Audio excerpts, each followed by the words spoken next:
औज़ुबिल्लाहि मिनश्शैतानिर्रजीम बिस्मिल्लाहिर्रहमानिर्रहीम। अस्सलाम वालेकुम नाज़रीन, सियालकोट में नमाज मगरिब हो चुकी है और आपसे जो इम्पोर्टेंट जो है शेयर करनी है वो है फजर की अज़ान की, जो सुबह होगी 5:27 पे।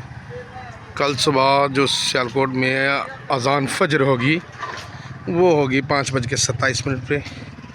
ये इन्फॉर्मेटिव वीडियो है, दोस्तों में शेयर कीजिए, चैनल को सब्सक्राइब कीजिए, वीडियो को रिपोस्ट कीजिए ज़्यादा से ज़्यादा, ताकि इन्फॉर्मेटिव वीडियो जो है ना टाइम से आप तक पहुँच सके। ये शाम का सप्लाई सीन आपसे शेयर किया जा रहा है, 21 सेंटीग्रेड है और बाकी लोग भी अपने अपने इलाकों के मुताबिक वक्त को देख के नमाज मगरिब को अदा करें। कारी नबी दिन को सब्सक्राइब करें और हाँ अपने टिकटॉक को शेयर और लाइक करें।